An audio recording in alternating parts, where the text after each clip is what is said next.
Marvel is back, baby. Hey everyone, Jeremy here. I have just watched Shang-Chi for the second time, and I thought I would actually share my thoughts with you. How are you all doing today? For someone who's seen it twice, 2 days in a row, you're going to be surprised by some of my thoughts here. I'm going to actually have to go into spoilers eventually, but I'm going to do what I've done in the past, and that is, I'm just going to do kind of a, well, not kind of, I'm going to do a non-spoiler review here at the start, and then I'll go into spoilers towards the end, and I'll let you absolutely know way before I do that, and also give you my overall opinion before I talk about those.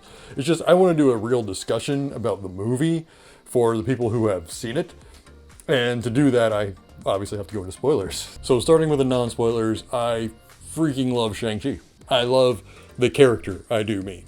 Not necessarily just the movie, I really love this character. This is a great character to add to the MCU. Because he's different. He's not a carbon copy of Tony Stark. He's not a carbon copy of Cap. He's not Thor. He's not got the personality of any of these guys. He's very different because this is a guy who's grounded. He's very grounded to a degree. To a degree. There are underlying things going on with him that make him so relatable and so down to earth compared to other MCU heroes. He's not a billionaire like Tony was. He's not some war hero like Cap. He's not the Prince of Asgard. No, this is pretty much a normal guy working a normal job who didn't grow up normal. But as far as personality wise, he's a regular guy. And I freaking love that about him. He is just a down-to-earth normal guy who likes to cut up with his best friend. And something I should actually point out is I don't have any real backstory to Shang-Chi. I haven't read Shang-Chi in the comics. I mean, maybe I've seen him pop up a couple of times in places in other comics I've read, but I've never sat down and read his comics. I don't know the lore. I didn't know these characters. I had no idea who these characters are. The only character I would know the difference of is the Mandarin. He was a big Iron Man villain, and I didn't read a lot of Iron Man outside of Avengers. So I guess for people who don't know this character and things like that, what I'm really saying is if you like the other MCU movies, you're fine. They do a great job of giving you a backstory, making you understand this world, these people.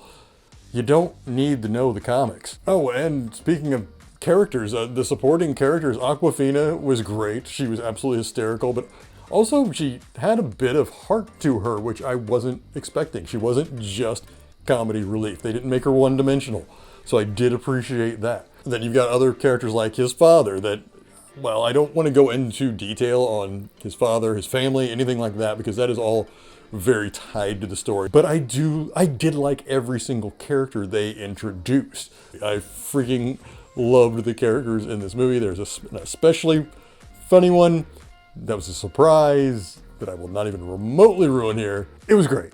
It was great. And another thing I really liked about this movie was the fight scenes. Oh my goodness, the fight scenes. What I loved about them, they're each unique in their own way. You've got a fight scene that's beautiful. You've got a fight scene, just artistic and beautiful, like something out of Crouching Tiger, Hidden Dragon. You've got a fight scene that's just completely visceral and close quarters and just pulling no punches, brutal. And you've got another one that's like a over-the-top, action-y, sci-fi type extravaganza. They're all unique in their own ways. They're presented, and that's what was so great about it was each one didn't necessarily try to top the other. It just tried to be different. But that does lead me into my one negative about the whole affair. And I'm trying to stay away from spoilers. I gotta tread lightly here. It's about the end of the movie, so I have to be very careful. It was towards the end of the movie, there is a fight scene that is either going to be a make it or break it for a lot of people. And for me, it took away from the movie to me. It really did. It took what was a very intimate story to me. This story, as big as it is, it's a pretty big story, but as intimate as it is, there is a very intimate nature. And the ending got a little too Marvel for me. And I hate to use Marvel in a derogatory term, but I can't get into specifics in a non-spoiler review. So all I can really say is it got big. It got real big. And I didn't feel like that really resonated with me. It just didn't work for me. And it is not that I didn't enjoy it. It was just, I'd rather they had not gone that direction. And I'll talk about what that means here in a second in spoilers.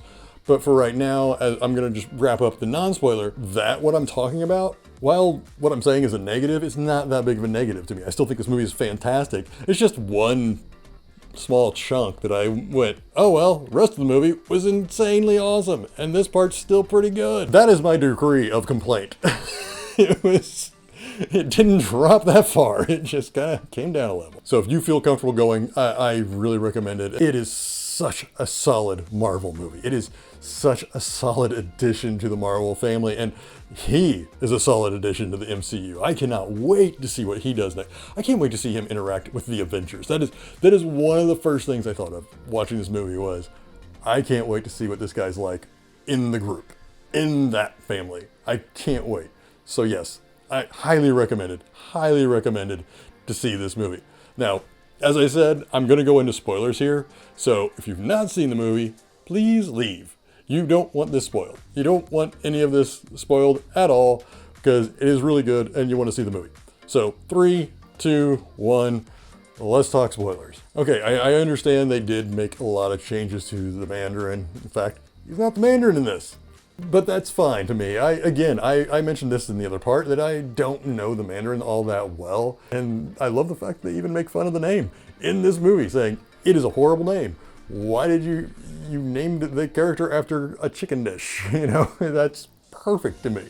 I do have a little bit of a knock on the fight scenes, but I couldn't really mention this in the non-spoiler because I feel like that would be a bit of a spoiler to talk about this.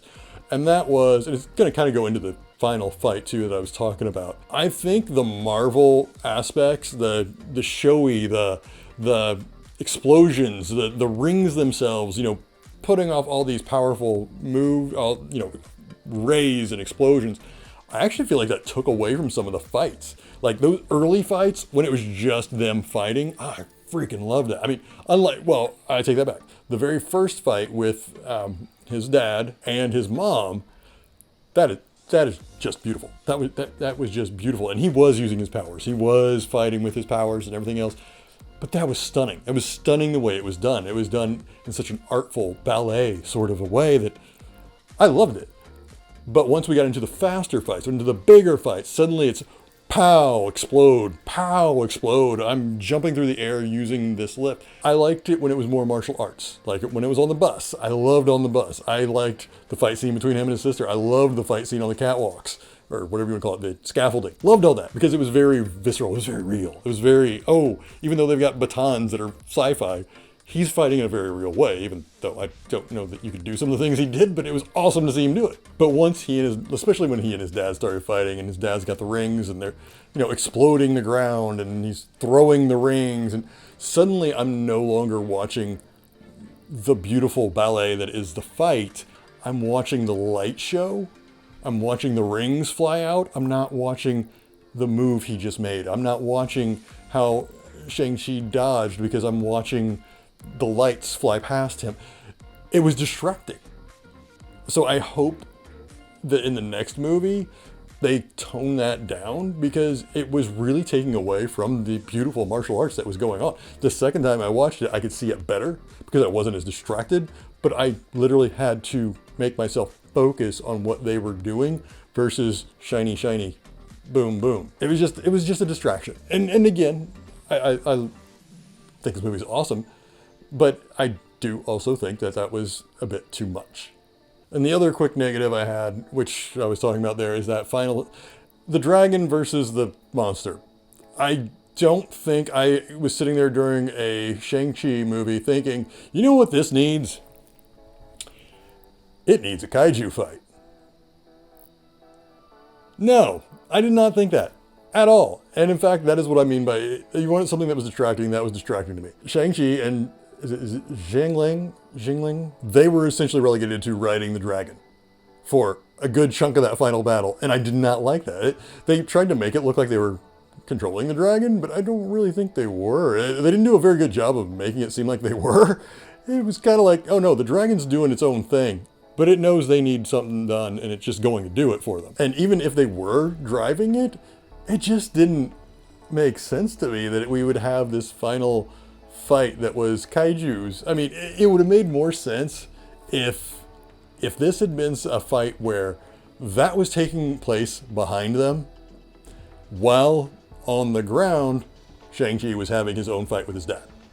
You could have had this incredible monster fight going on while Shang-Chi is having this very intimate, this very personal battle going on the ground, and you could have that mirrored by the monsters behind them. Instead, they chose to go full on kaiju and had him have to punch it to death from the sky, and he didn't actually do it. He just sent the rings into his chest and blew it up while falling, which was cool, but that wasn't the movie we were watching at first. It just didn't feel, it felt out of place to me.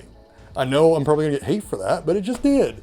Again, it was cool, but it just, again, I liked the idea that this whole story was about that family. On an absolute plus side, I love everything that's set up. Absolutely love everything that's set up, and I love most of the movie anyway. So, but what they set up here, the 10 rings going forward as the villain. I didn't think she'd take over the 10 rings. I thought she'd just keep doing business and be kind of a, not a villain, but you know, somewhere in the middle.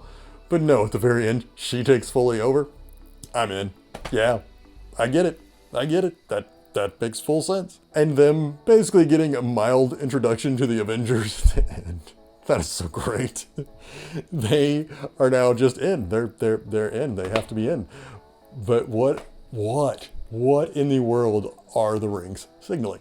Now, I've got theories, and I hope you do too, because I want to hear them. But I think we're getting to the celestial realm. We're getting into those ancient beings. We're going to get into all of that. You know, we've got Eternals coming. We've got the multiverse coming. So it makes me think maybe it's calling a celestial, something out there that is active. I don't know. But it called something, and I don't think it's something necessarily good. Maybe it is. Maybe it is something good, but I don't know what it would be. And that's what's actually blowing my mind right now is I feel like they just laid something out for us that's going to pay off huge down the line, like an Avengers level, huge. And I don't know what it is, and I'm freaking out about it. But it has to be. I'm on Celestial at this point. That's where I'm at.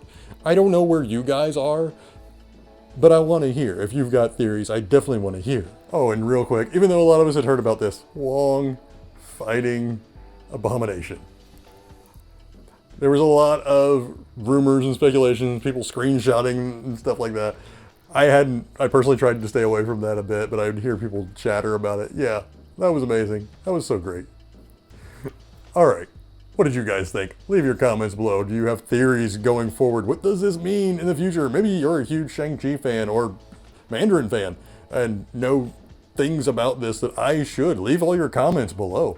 If you enjoyed this video, please hit like and subscribe to see more content like this, as well as share this with friends if you think they might enjoy it.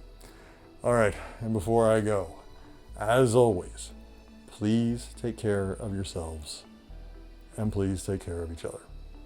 Thanks for watching.